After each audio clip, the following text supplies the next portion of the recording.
Rizky, Kak Rizky.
Ada ajak mana gitu bisa juga kita pun nama lo.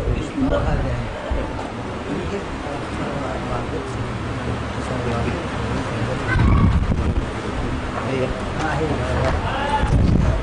Nada ajak mana bisa.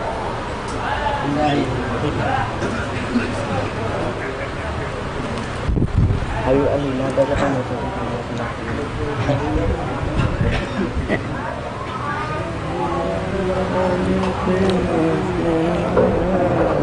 Mana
هدينا ولا ننسى كمال الدين سعدا عظيم الحال تاج عابدينا ونعظمها أبا بكر إماما عباه إلهه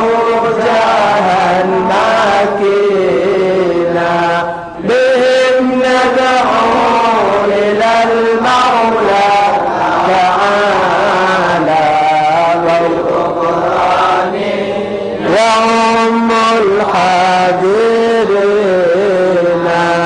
ولطف شامل ودوام ستر وغفران لكل المذنبين ونختمها بتحسين عظيم بحول الله لا يقدر علينا وستر الله مسبول علينا وعين الله ناظرة إلينا ونختم بالصلاة على محمد إمام الكل خير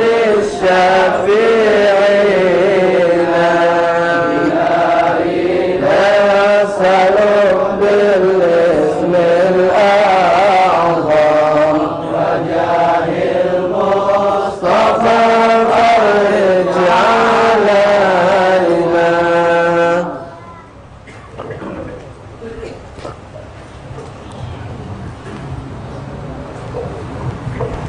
Al-Fatihah dulu langsung mulai ya.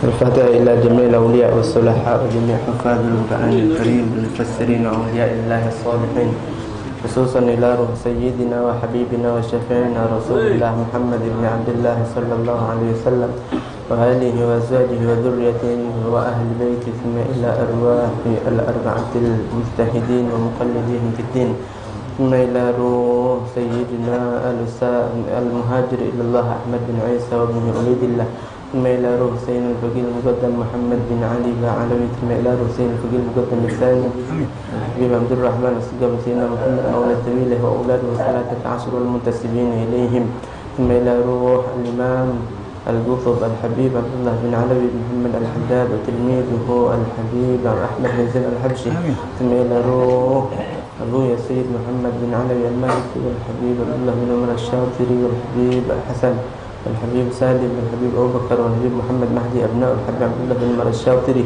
ثم إلى روح صاحب هذا البيت المبارك وصاحب هذا الحارة الحبيب عبد الرحمن بن محمد المنور ثم إلى روح الحبيب أحمد بن حسن الحبشي وإلى روح الحبيب أحمد بن حمد الكفي إلى روح الحبيب علي بن أحمد بن حسين وإلى روح الحبيب محمد بن مسلم السقاف ثم إلى روح الحبيب الشيخ مسلم اليفري وإلى أرواح والدينا ووالديهم أجمعين ولمن له الحقوق علينا اللهم اغفر لهم وارحمهم وعافهم واعف عنهم ولا تحرمنا من بركاتهم وأسرارهم وأنوارهم وعلومهم ونفعتهم بالدين والدنيا والآخرة واعلم أن الله يرزقنا الفتوح والمنوح والرسوخ وطريق النسوح ثم إلى روح الحبيب توبة النسوح ثم إلى روح الحبيب علي بن الشيخ الحبيب علي بن عبد الله السقاف ثم إلى أرواح أولياء الله في فيلم من دار السلام وإلى أرواح الأولياء والمسلمين والمسلمات في سودات وخواتم قرب كمان خطيب وفرد وزنبل وأقدار وإلى أرواح أموات المسلمين إلى يوم الدين أن اللهم اغفر لهم وارحمهم وعافهم واعف عنهم فلا تحرمنا من بركاتهم وأسرارهم وأنوارهم وعلومهم وفاتهم الدين والآخرة وعلى نفي أن الله يجعلنا وبناتنا وأولادنا علماء عاملين دعاة مهتدين غير ضالين ولا مضلين ويرزقنا فهم النبيين وحفظ المرسلين وإلهام الملائكة المقربين وعن أن الله يحفظنا ويحفظ من أحبنا وأحببنا على هدنيه وعلى كل نبي صالح وعلم وأسلفنا الصالحون وإلى حضرة النبي محمد صلى الله عليه وسلم الفاتحة. أعوذ بالله من الشيطان الرجيم. Bismillahirrahmanirrahim. Alhamdulillahirabbil alamin. Arrahmanir rahim. Maliki yaumiddin. Iyyaka na'budu wa iyyaka nasta'in. Ihdinas siratal mustaqim. Siratal ladzina an'amta 'alaihim ghairil maghdubi 'alaihim waladdallin. Amin. Bismillahirrahmanirrahim. Alhamdulillah. Alhamdulillahilladzi hadana lihadza wa ma kunna linahtadiya laula an hadana Allah. Allahumma ya ni'mal maula wa ya ni'man nasir. Salli ala sayyidina Muhammadin al-hadil bashir. Salatan taftahu lana biha abwab at-taysir wa taghliqu 'anna biha abwab at-ta'sir wa takunu lana biha waliyyan wa nasira wa ala alihi wa sahbihi wa sallim taslima. Subhanaka la ilma lana illa ma 'allamtana innaka antal alimul hakim. Wa tub 'alaina innaka antat tawwabur rahim. Bi rabbi qiyami la bi nafsi wa la siwa fa syukri lahu subhanahu wa thana'i. Assalamu alaikum warahmatullahi wabarakatuh. Alhamdulillah, bersyukur kita kehadirat Allah subhanahu wa ta'ala yang dengan karunia-Nya pada sore hari ini kita bisa berkumpul di sebuah rumah wali daripada wali-walinya Allah subhanahu wa ta'ala. Dan disebutkan dalam sebuah riwayat bahwasannya rumah seorang wali itu keberkahannya melampaui dan melebihi keberkahan makamnya. Karena ketika mereka hidup itulah saat-saat mereka beribadah mengundang rahmat. Di mana mereka berada akan turun rahmat di situ. Dan tentu mereka akan sering berada di dalam rumah mereka sendiri. Dan rumah sendiri itulah biasanya mereka tahajud di malam hari. Biasanya mereka sholat duha di pagi hari. Biasa mereka beristighfar. Biasa mereka bertilawatul Quran, membaca Al-Quranul Karim. Aulia ketika di luar rumah mereka bertemu banyak orang. Mereka bermuamalah. Mereka bercengkrama terhadap sesama. Akan tetapi mereka senantiasa rindu kapan aku akan pulang, kapan aku akan pulang ke rumah. Kenapa? Karena kalau di rumah tidak ada lagi makhluk Allah di hadapannya. Hanya Dia dan Tuhannya, yaitu Allah subhanahu wa ta'ala. Makanya para aulia seringkali mereka lebih senang berada di rumah ketimbang mereka di luar. Apa kata kalau mereka keluar itu untuk berdakwah, untuk bermuamalah, untuk memenuhi hajat saudara. Selebihnya mereka di rumah, mereka ibadat. Karena itulah hobinya mereka. Karena mereka tahu wa ma khalaqtul jinna wal insa illa liya'budun. Hadirin rahimakumullah. Maka dari itu kita yakini rumah ini sangat besar berkahnya. Rahmat Allah banyak turun di sini. Jangankan kita, para malaikat Allah saja selalu mengkerumuni aulianya Allah. Kenapa? Mereka tahu rahmat Allah itu indah. Di mana rahmat ada, mereka akan ke situ. Dalam sebuah riwayat hadis sahih dinyatakan inna lillahi malaikatan sayyahina fil ard. Yang inti dari hadis yang cukup panjang tersebut, Allah memiliki malaikat jumlahnya sangat banyak. Bukan malaikat pencatat amal baik, amal buruk. Bukan juga malaikat hafadzah yang senantiasa menjaga kita. Bukan pula malaikat. Intinya ini malaikat kerjanya hanya keliling di muka bumi. Apa yang mereka cari? Mereka cari halaqatul dzikir, halaqatul ilm, halaqatul khairat, perkumpulan baik, majlis taklim, majlis dzikir, majlis ilmu, majlis salawat, majlis maulid. Mereka cari itu. Kalau salah satu mereka mendapati itu ada, maka dia akan teriak, manggil teman-temannya, halimu ila bunyakum, ayo sini. Ayo sini kalau ini yang kita cari ini selama ini. Langsung ngumpul kalau malaikat. Ningok rahmat sebanyak-banyaknya turun di situ. Oh kami malaikat tadi. Jadi malaikat tahu di mana turunnya rahmat dan mereka sangat menggemari rahmatnya Allah. Sedangkan mereka itu hamba yang sangat dirahmati Allah. La ya'sunallaha ma amarahum wa yaf'aluna ma yu'marun. Tidak pernah maksiat, kerjanya hanya taat, namun harus rahmat.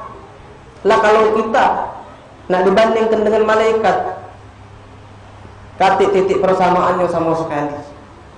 Malaikat yang sudah kerjanya taat saja, tapi mereka haus rahmat. Kenapa kita menjauh dari rahmat? Kita yang kadang-kadang maksiat, walafu kadang-kadang kita ibadah pun jadinya maksiat ibadah kita. Ngapa? Ngarep ujian makhluk. Nganggap diri kita sudah seakan-akan malaikatnya Allah. Gara-gara zikir padahal tak seberapa, gara-gara tahajud padahal tak seberapa, gara-gara baca Quran padahal tak seberapa. Kadang-kadang wal'iyadzubillah ibadah kita pun bukan mendatangkan rahmat, malah mendatangkan murka Allah karena ikhlasnya kurang, karena bukan Allah tujuan kita. Wal'iyadzubillah. Hadirin rahimakumullah. Oleh karena itu kita bersyukur sekali kepada Allah. Di saat ini Allah kumpulkan kita di sini, kita orang pilihan, tidak sembarang orang bisa. Kalau kita sudah dipilih oleh Allah, maka tidak ada kewajiban bagi kita melainkan untuk mensyukuri nikmat ini. Alhamdulillah, insyaallah bisa istiqamah. Ma'asyiral hadirin rahimakumullah. Guru kita, guru Al-Faqir Al-Habib Muhammad Syukri bin Ali bin Syahab, beliau sedang menemani ibunda beliau yang sedang sakit di rumah sakit. Beliau tadi pesan juga nanti selipkan doa syifa untuk ibu beliau insyaallah fil akhir ba'da. Kita doakan mudah-mudahan Hubabah Su'ud bin Idrus bin Syahab, ibunda dari guru kita Habib Syukri, Allah sembuhkan. Allah sehatkan kembali beliau sehingga guru kita juga bisa rutin ngajar seperti sebagaimana biasanya. Amin Allahumma amin. Ma'asyiral hadirin rahimakumullah. Di hadapan Al-Faqir ini ada sebuah file kitab yang bernama Mukasyafatul Qulub. Mukasyafatul Qulub ini sebagian ulama mengatakan adalah karyanya Al-Imamul Ghazali. Imam Ghazali itu orang yang luar biasa, berkahnya hebat. Kalau kita ingin belajar yang namanya berkah, contoh besarnya adalah Imam Ghazali. Kenapa?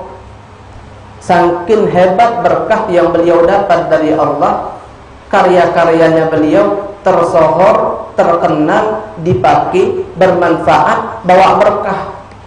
Banyak orang-orang yang hidupnya menjadi terang benderang karena karya-karyanya beliau. Bukannya tidak ada ulama lain yang hidup sezaman dengan beliau lebih alim dari beliau, ada. Bahkan ilmunya lebih hebat jauh ketimbang ilmunya Al-Imamul Ghazali. Apakah ulama tersebut tidak berkah? Berkah juga. Bukan kita mengatakan Imam Ghazali memang ilmunya kalah dengan beliau, tapi berkahnya hebat sampai saat ini kita nikmati ilmunya. Yang sikoh tadi ilmunya lebih hebat dari Al-Imamul Ghazali, tapi keberkahannya tidak seperti Al-Imamul Ghazali. Iya mungkin, namun berkah juga. Bukan artinya kita membandingkan ulama, Imam Ghazali berkah, yang satunya tidak, ilmunya banyak. Bukan itu maksud kita. Ala kulli hal, pada zamannya Al-Imamul Ghazali itu ada seorang ulama namanya Asy-Syaikh Al-Imam Az-Zamakhsyari. Namanya Zamakhsyari. Hebat ilmunya, luas luar biasa. Ada karyanya juga walaupun tidak sebanyak karyanya Al-Imamul Ghazali. Nah, kalau Imam Ghazali kita paham. Bahkan ada kitab yang beliau karang namanya Ihya Ulumuddin. Ihya Ulumuddin itu hebat luar biasa. Di antara gawe setan di akhir zaman ini mencegah makhluk-makhluknya Allah daripada umat manusia untuk ngebaca kitab itu. Ngapo? Kalau uang sudah baca kitab Ihya Ulumuddin, sudah lupa dunia dia bakal, sudah lupa maksiat dia bakal, gawenya nak ibadah, nak jadi uang baik itulah. Namanya kitab Ihya Ulumuddin. Sangkingnya ulama mengatakan kadal ahya'u ayyakuna qur'ana. Hampir-hampir saja Ihya Ulumuddin itu menjadi Al-Quran. Saking hebat isinya, saking besar berkahnya. Ala kulli hal itu kitab munawwar, penuh cahaya isinya. Nanti di akhir zaman Al-Quran Allah angkat. Yang mungkin saat ini kita berleha-leha tidak sempat baca Quran, kalau dengan HP berjam-jam jadi baik.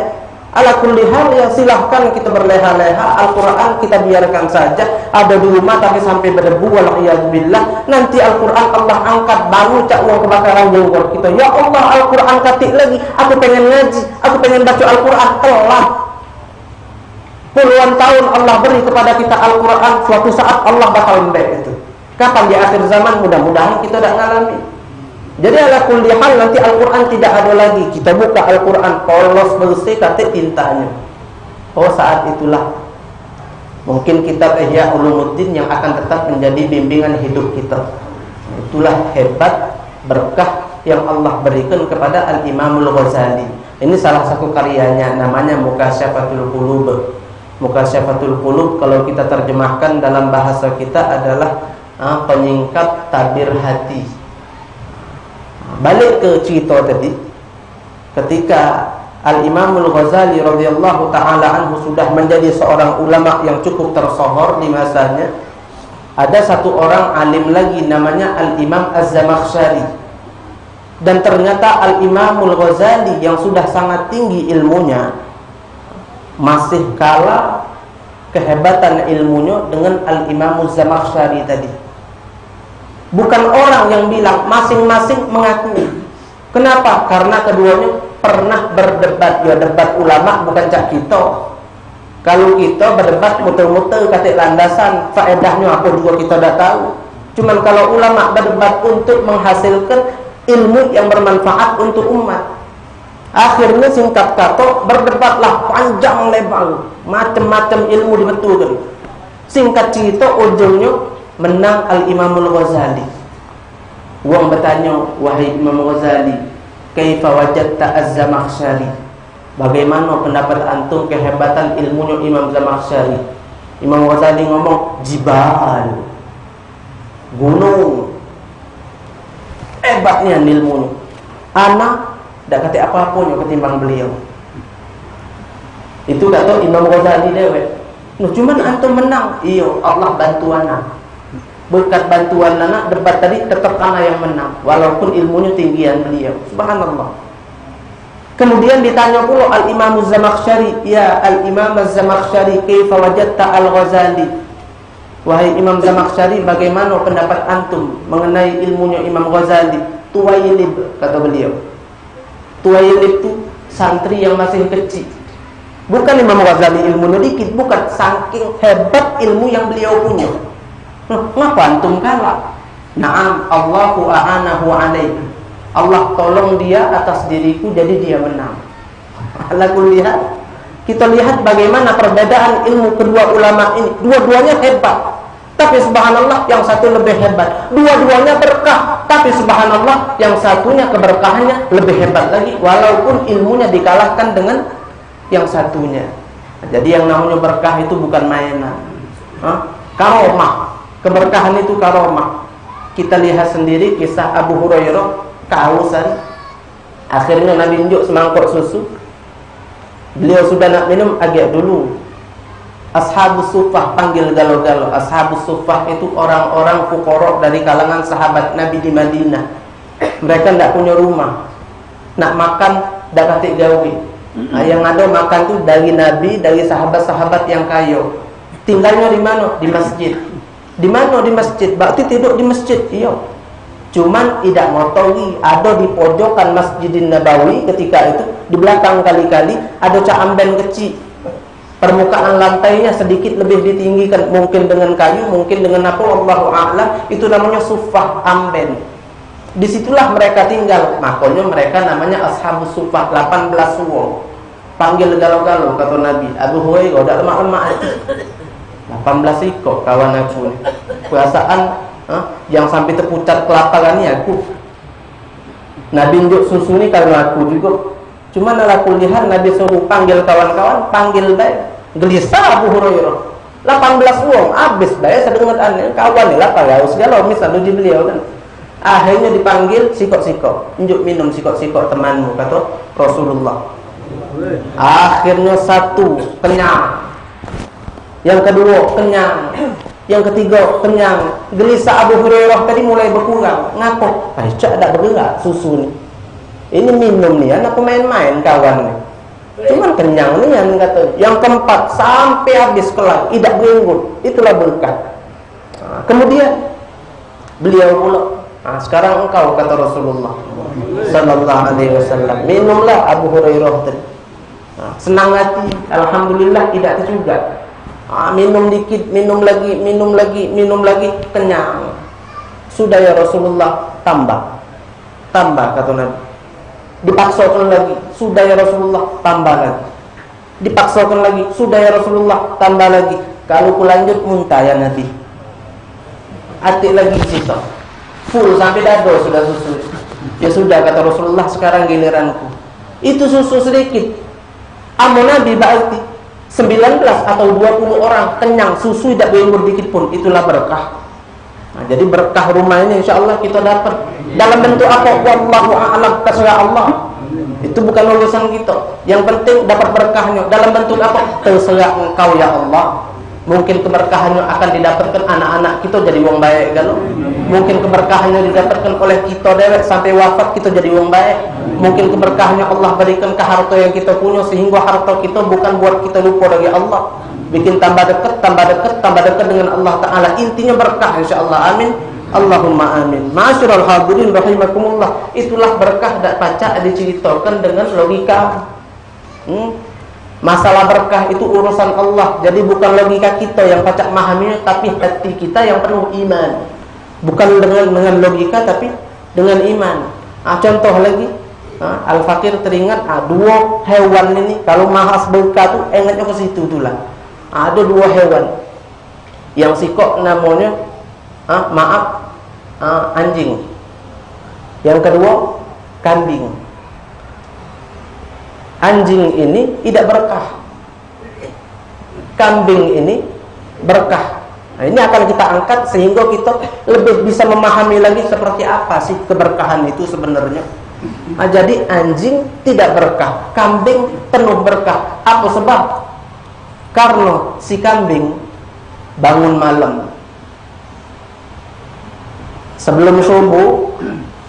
Kambing itu bangun sebab dia jam 9 malam udah sikat gigi aja, udah makan obat cacing misalkan, tidur cepat, bangun cepat. Jam 2 malam sudah bunyi suaranya ada. Itu waktu akhirul lail, waktu penuh berkah. Yang bangun di waktu itu akan Allah berkahi. Bukan cuma manusia, sampai hewan baik dapat berkahnya. Bangun di waktu yang penuh berkah. Kapan? Akhirul lail. Jadi berkah kambing. Adapun anjing itu tidak berkah. Bukan bahasanya najis sama tidak najis, bukan. Intinya maaf sekali lagi, anjing ini tidak berkah. Ngapa? Begadang malam. Iya, entah dia main gaplek apa nonton bola, kita tidak ngerti. Pokoknya panjang malam-malam celit, ngubuk-ngubuk sampai jam 12 ngubuk-ngubuk, sampai pada jam 3 baru ngantuk dia. Baru tidur. Bangun jam 8. Iya, bangun jam 8. Waktu berkah dia tak bangun, tidak berkah. Bentuk berkah idaknya dari mana? Nah, sekarang kita jengok kambing itu kalau melahirkan paling tidak 2 anaknya. 2 tu lah, tak lebih. Mungkin 3, mungkin Allah alam, anda tak tahu, mungkin 2 atau 3. Terus kambing ni lawan anginan. Iya, tanyalah yang ternak kambing, paling sawa termasuk ternak kambing. Ngapa? Anginan dikit meninggal, mati. Tapi subhanallah, lahirannya sedikit, terus dia nih disembelih terus. Sekali melahirkan paling 2, terus disembelih sebanyak-banyaknya. Idul Adha, jutaan kambing disembelih. Habis Idul Adha, tidak lebay juga mau nyembelih masih. Ngapa? Jualan pasar 10 dulu ada kambing terus. Terus akikah, ada yang ngawinkan, ada yang selamatkan rumah, banyak nyajikan kambing kan. Jadi kambing ini lahirannya tidak banyak, disembelih terus, tapi tidak habis-habis. Tambah banyak seakan-akan jumlah kambing yang ada itu.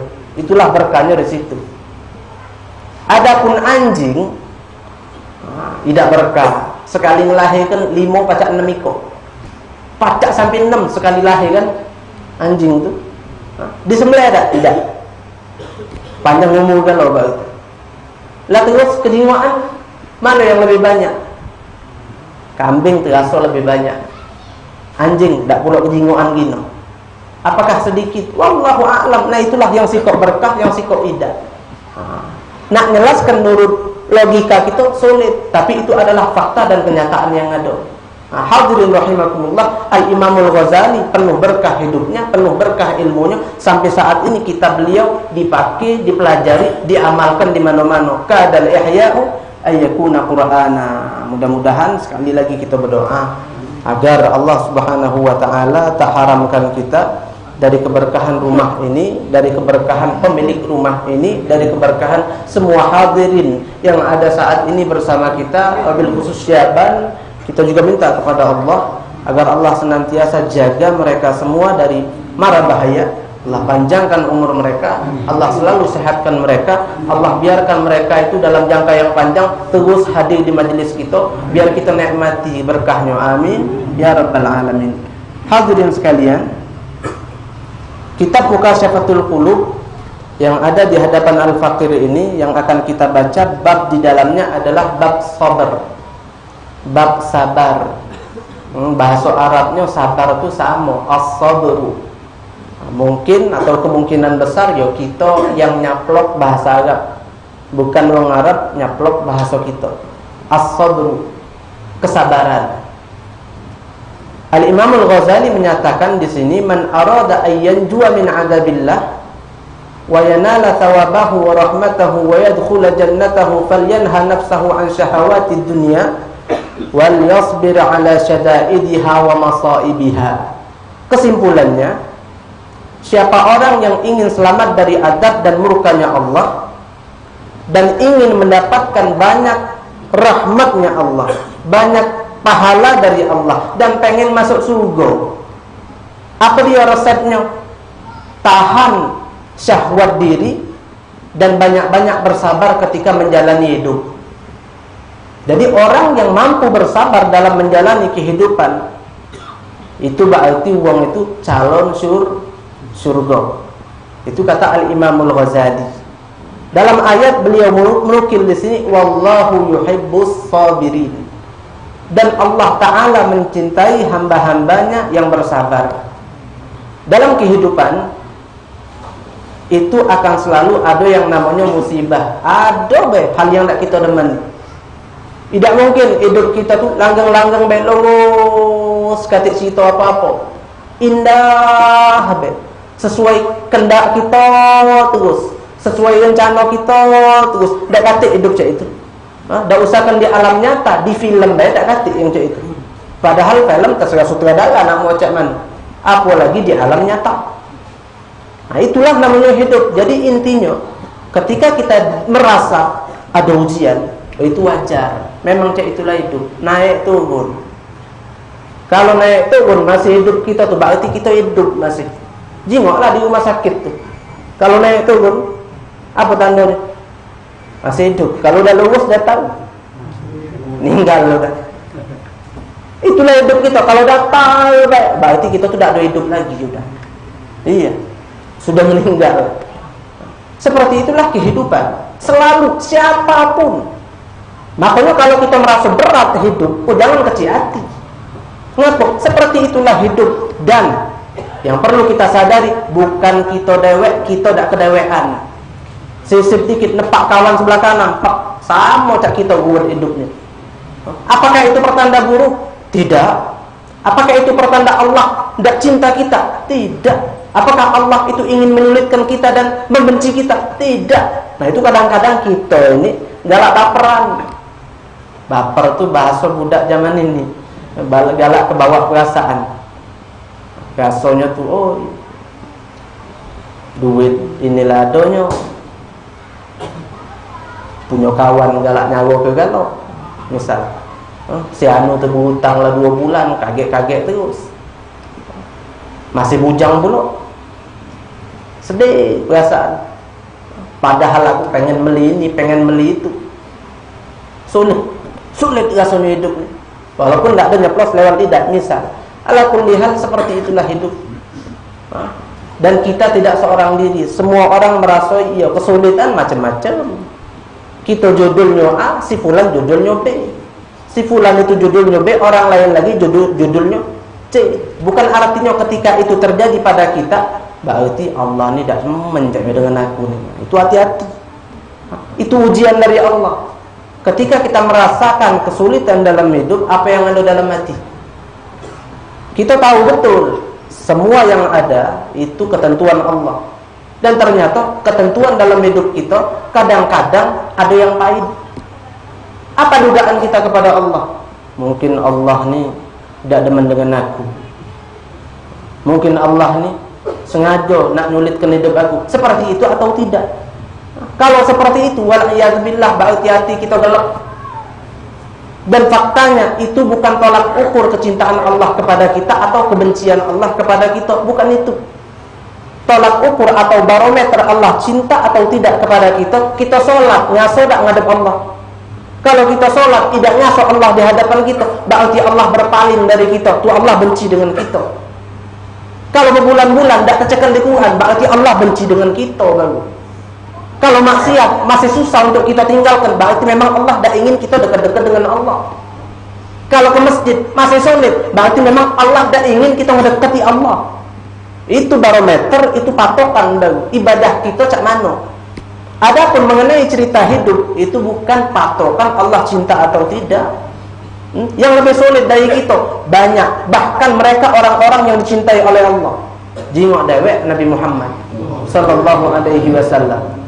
Hidup beliau sulit, kita tahu. Apakah benar, Pak? Kalau itu benar adalah patokan kecintaan Allah atau kebencian Allah kepada makhluknya, berarti Allah tidak demen dengan Nabi Muhammad. Nabi Muhammad bajunya seberapa? Berapa kau cuma jelek-jelek, tapi bersih dan rapi. Bukan baju-baju orang-orang yang statusnya sebagai seorang raja, orang kaya. Bukan, sederhana. Lantai rumah beliau tanah, tidur pucuk pelepah rumah, kita tidur pucuk lihat ngutuk kadang-kadang.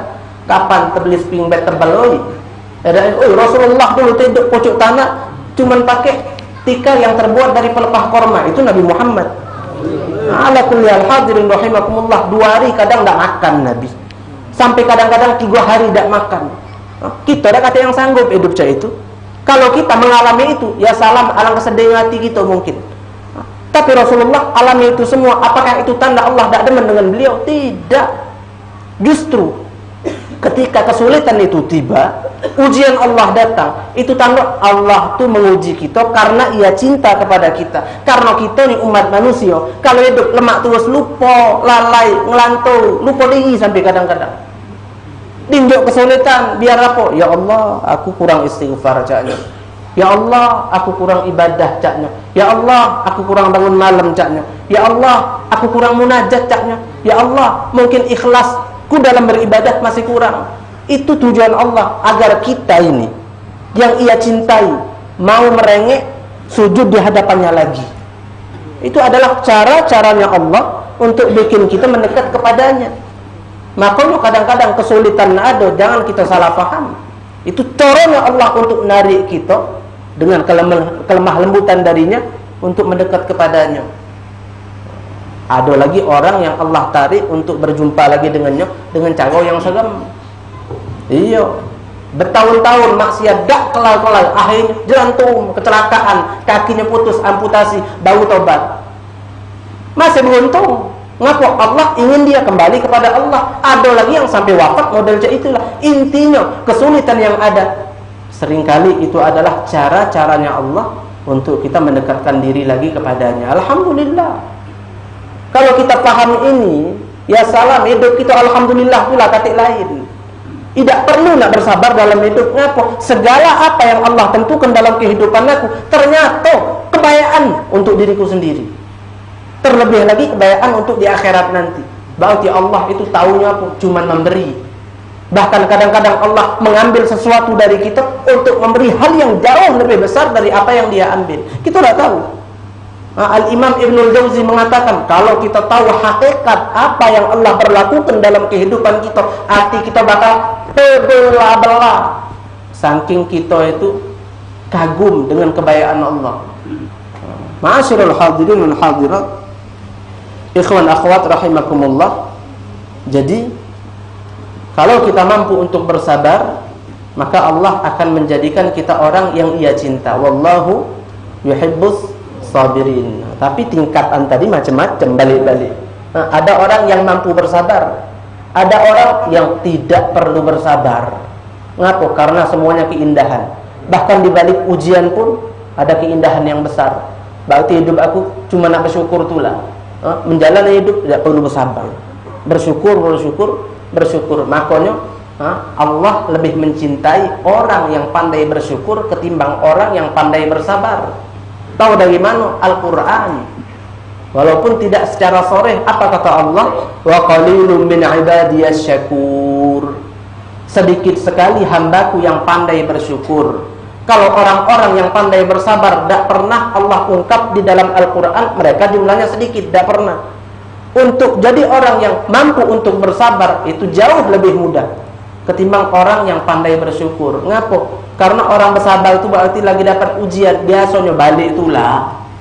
Iya, dapat ujian. Sudah, katik pilihan lain kecuali sabar. Katik pilihan lain kecuali sabar. Banyak yang mampu. Tapi untuk bersyukur itu lebih sulit.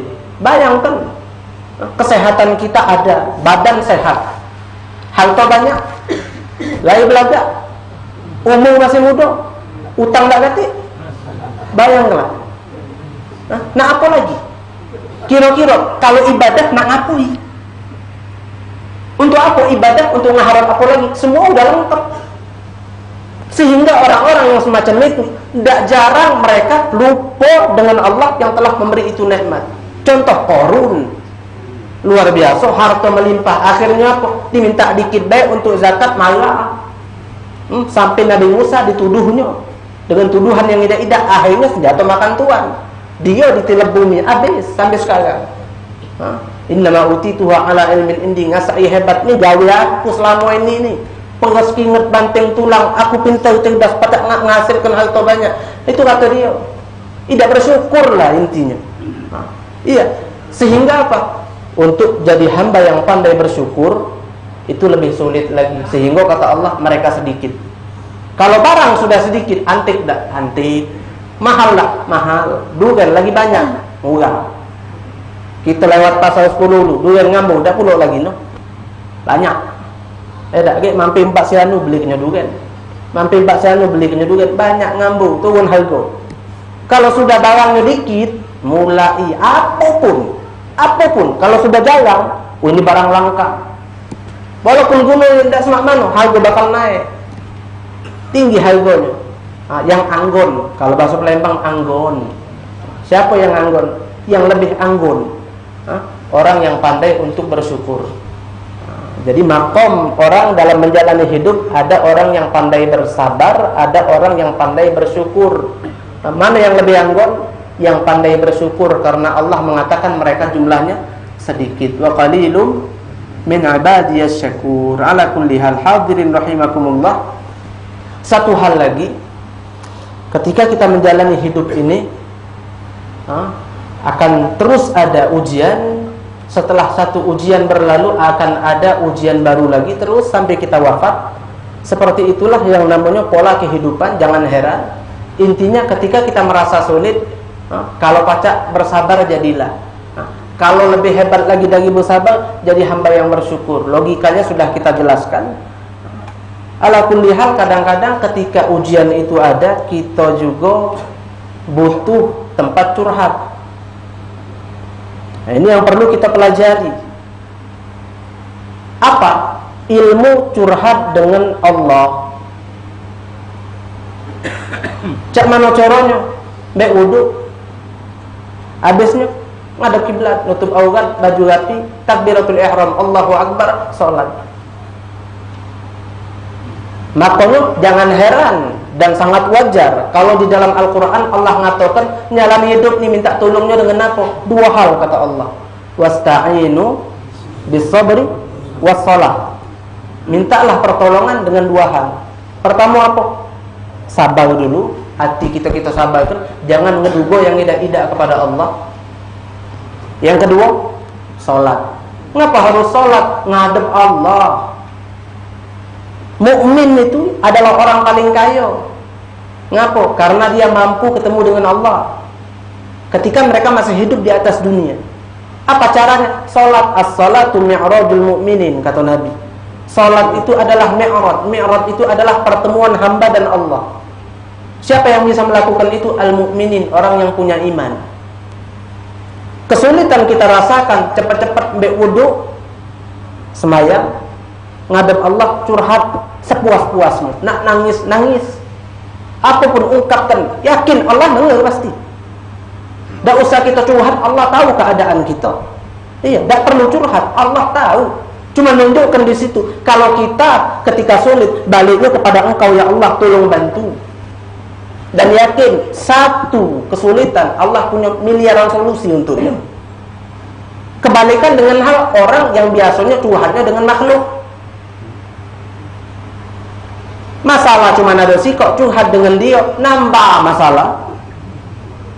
Kadang-kadang iya, kalau orang yang kita pilih tepat memang orang soleh, orang yang punya ilmu, orang yang sudah banyak makan garam, orang yang sudah sesepuh, orang yang bijaksana, kita curhat, adem hati kita, tidak salah pilihan, dan kabar kita, curhatan kita tidak kemana-mana. Kalau dengan makhluk yang tidak pas, dengar-dengar apa kita, lusnya badan kita, sabar, cak itulah hidup. Juati kita, cak itu baik. Tak perlu diajari, ya kan? Saat itu dia ngomong cak itu, habisnya mencolot ke tempat lain, cerita-nya, tahu tak kok? Sian itu, siannya utang tumpuk. Tahu lah, uang banyak kita tuh buntu. Iya, nyebal kemana-mana. Apalagi urusan rumah tangga, misal curhat di luar rumah, waliyadzubillah, itu tidak benar. Kadang-kadang, bukan lagi kita kadang-kadang, zaman ini dari WhatsApp chatting. Iyo, aku tuh laki, aku tuh payah. Saya gaji cuma sekian. Padahal tuntunan hidupnya banyak yang model itu bukan ada. Bukan lagi ada. Al-Fakir tahu betul. Ada yang sudah rumah tangga, yang diceritakan isi rumah tangganya yang minus-minus. Ke siapa? Ke kawan. Waliyadzubillah, yang model cek itu ya. Jangan sampai kita pelakunya. Jadi kalau kita curhat kepada makhluk, kadang-kadang ya bukan malah jadi penyelesaian, malah jadi kadang-kadang yang namanya masalah itu tambah banyak, jadi tambah muat. Apalagi kalau kita nyurhatkan ke orang lain, nyurhatkan orang lain ke orang lain. Aku tuh tidak demenian dengan dia tuh. Tahu tak kau? Iya, nyender terus. Kadang-kadang kayak terang-terangan, panas aku nih. Ya sudah, kapan kau ini kau angkat dari belakang gitu. Aju kelah, mendiang lawan aku pula nganjak ke dia. Panjang cerita jadi. Iya, akhir jadi wong dua kelapa-kelapuk yang mana sih lagi. Modelnya itu, jadi curhat sama Allah, titik, selesai. Sebagai penutup di sini ada sebuah kisah yang cocok untuk menjadi penopang apa yang kita sampaikan tadi. Cerita Nabi Allah Zakaria. Nabi Allah Zakaria adalah seorang nabi yang Allah utus di tengah-tengah Bani Israel. Beliau ini mamangnya Sayyidah Maryam. Sayyidah Maryam itu adalah ibu daripada Nabi Allah Isa alaihi salam. Ibu Nabi Isa masih kecil, yang didiknya Nabi Zakaria. Wa kaffalaha Zakaria. Di akhir-akhir hayatnya Nabi Zakaria ini bermasalah dengan kaumnya. Siapa kaumnya? Yahudi. Orang Yahudi itu berbangga, kami ini orang-orang pilihan. Tengoklah buktinya, banyak anbiya Allah angkat dari kalangan kami. Sekilas benar omongan itu. Cuman ulama komentari itu omongan. Apa kata ulama? Justru Allah utus banyak nabi di tengah-tengah mereka itu karena terlalu buruknya perilaku mereka, sehingga lebih banyak butuh pendakwah. Fariqan kadzdzabtu wa fariqan taqtulun, kata Allah. Kalian orang Yahudi berbangga kalian banyak yang diangkat jadi rasul, jadi nabi. Padahal para rasul itu sendiri kalian bunuh dengan tangan-tangan kalian sendiri.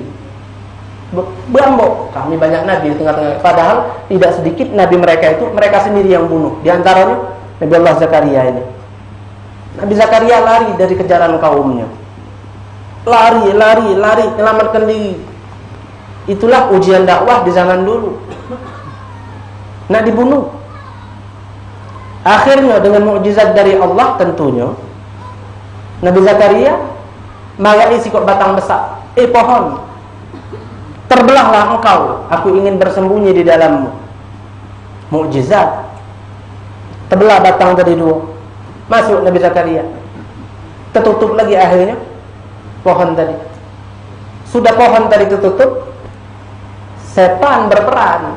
Apa yang dia lakukan? Ujung baju Nabi Zakaria tariknya dikit, sehingga kok batang tadi tertutup, nyongol baju beliau tadi itu. Yang ngejar sampai ke situ. Mano. Sano apa sano. Setan jelma jadi uang. Aku tahu. Kamu ngejar Zakaria kan? Iya. Mano? Aduh. Ke kanan apa ke kiri? Tidak. Bukan ke kanan, bukan ke kiri. Tidak ada lewat simpang ini. Anak ngolah aku. Kalau tahu nih, pasti lewat sini. Dia lewat sini, tapi tidak ke sana, tidak juga ke sana. Lah kemana? Juga batang besar ini. Nah, serius ini nih, benar-benar. Kami ngoko yang galau ini. Tidak sana main kan kata uang-uang tadi. Aku serius. Zakaria pakai baju warna apa? Putih. Sini. Ini bukan bajunya. Nah, nongol dikit. Masuk dalam ini dia. Lah benar ini baju Zakaria. Akhirnya setan tadi ngomong, mbek gegaji besar. Kamu gegaji batang dari pucuk ke bawah, kebelah dua Zakaria. Akhirnya dimbek gegaji besar oleh mereka. Rakuk. Oh, saat itulah turun itu gergaji sampai ke bawah, kena ubun-ubun Nabi Zakaria. Di saat itulah terjadi dialog di antara beliau dan Allah Subhanahu wa ta'ala. Tentunya bukan kalimullah beliau, ya lewat wahyu. Fafa'alu kama qala iblis wa dzalika haitsu tasama bisyajarah wa lam yaqtasim billah. Kenapa kemudian Nabi Zakaria yang sudah bersikukuh lari dari kejaran orang-orang kafir yang ingin membunuhnya, tapi Allah takdirkan masih kena? Ngapalah? Apa sengaja Allah tuh akan membiarkan para kekasihnya terbunuh di tangan musuh-musuhnya? Di sini jelaskan karena Nabi Zakaria minta tolongnya dengan batang. Karena Nabi Zakaria curhat, minta tolong, minta bantuan, minta solusi dengan batang. Sudah kata Allah, minta tolonglah dengan batang. Baca apa batang itu? Kurang lebih seperti itu. Kalau kita tidak jadi masalah, kita awam. Tapi Nabi Allah Zakaria, Rasul termasuk 25 Rasul, tidak Allah perkenankan beliau untuk minta tolong kecuali kepada Allah semata. Walam ya'tasim billah fa'awrafahu Allahu halaka nafsi fanusyira bil minsyari ala firqatain. Ketika itu Allah Subhanahu wa ta'ala berkata, wahai Zakaria, ini karena engkau minta dengan bawa pohon pertolongan. Tak pacak nyawab Nabi Zakaria. Saat kepala beliau mulai digergaji, kata beliau, mengeluarkan suara, wajah kesakitan. Apa kata Allah? Jangan bersuara. Kalau engkau mengeluarkan suara lagi karena sakit, lamasahtu ismaka min diwanil anbiya. Kuhapus nama engkau dari jajaran para nabi. Tidak jadi nabi lagi. Wafat dalam keadaan bukan menjadi seorang rasul. Ditahan oleh beliau. Tidak lagi mengeluarkan suara sampai terbelah dua, wafat syahid. Tapi dari situ beliau dapat pelajaran besar di akhir hayatnya. Kita pun ambil pelajaran. Kalau kita pacak menjadi orang yang curhatnya hanya kepada Allah, luar biasa. Itulah para aulia kita jingok. Kita jingok aulia tak ada katik masalah. Bukan tak katik. Cuman mereka tidak perlu curhat. Kenapa? Mereka curhatnya kepada Allah di dalam sholatnya mereka. Allah berfirman, "Ma min 'abdin nazalat bihi baliyatun faqtasama bi illa a'taituhu qabla an yas'alani." Tidaklah seorang hamba yang merasakan musibah, bencana, kemudian dia minta tolong kepada aku, melainkan pasti aku akan berikan kepadanya pertolongan itu. Wastajabtu lahu qabla an yad'ani. dan aku akan ijabah doa dan permintaannya sebelum dia nyebut apa dia kendaknya. Wa ma min 'abdin nazalat bihi baliyah faqtasama bi makhluq duni illa aghlaqtu abwabas samaa'i 'alaihi. Ini pelajaran buat kita. Dan tidaklah, kata Allah, ada seorang hamba merasakan kesulitan ketika hidup kecuali kemudian dia minta bantuan kepada makhluk, orang itu aku tutup pintu langit dari dia. Berbunyilah mulut habisnya, ya Allah tolong aku, ya Allah tolong aku. Tak kata kau sudah minta tolong kepada makhlukku. Hadirin rahimakumullah, mudah-mudahan Allah Subhanahu wa taala hujai hidup kita dengan nikmat. Bahkan kalau ada ujian, kita akan merasakan insyaallah bahwasanya ujian tersebut juga adalah nikmat dan pemberian dari Allah, karena besarnya hikmah yang terdapat di balik hal itu semua. Amin, Allahumma amin. Kita tutup majelis kita pada sore hari ini. Walafu, sekali lagi Al-Faqir cuma diperintahkan saja oleh gurunya Al-Faqir. Beliau guru anak. Tahun 2007 beliau sudah di Rubat Muhibbin. Karena mondok dari tahun 2003 di sana sampai 2012 sampai 2014 Pelai Ngabdi masih berguru dengan beliau sampai sekarang masih. Jadi nak berkenyo Al-Faqir ni bahasa kasarnya alang kelancangnya. Duduk di tempat guru terus mencepet-cepet. Alaku disuruh. Wa ma fa'alna hadza illa limtithalil amr. Tak kita lakukan ini kecuali beliau guru kita semua yang menyuruhkan Al-Faqir. Mudah-mudahan kita dapat berkahnya gal-galo. Amin, Allahumma amin. Kita tutup dengan doa syifa. Al-Faqir. Kita ada Habib Ali. Ubahlah surat tadi.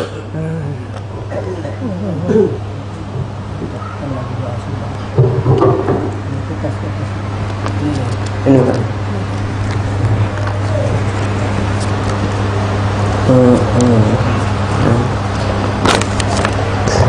الفاتحة على نية الشفاء للحبابة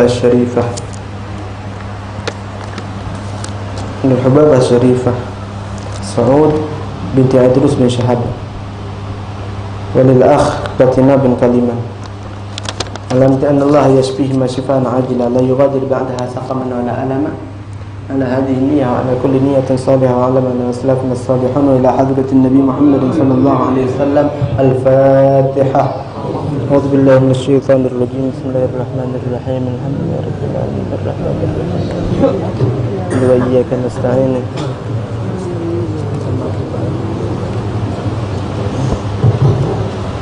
Doa syifa yang kedua lil Habib Ali Nagib bin Uthman Al-Madih. Allahumma shfihi shifaan ajilan la yughadir ba'daha saqaman wala alama ya Shafi ya Shafi ya Shafi ya Shafi. Ala hadhihi niyyah wa ala kulli niyyatin salihah wa ila hadratin Nabi Muhammad sallallahu alaihi wasallam. Al-Fatiha.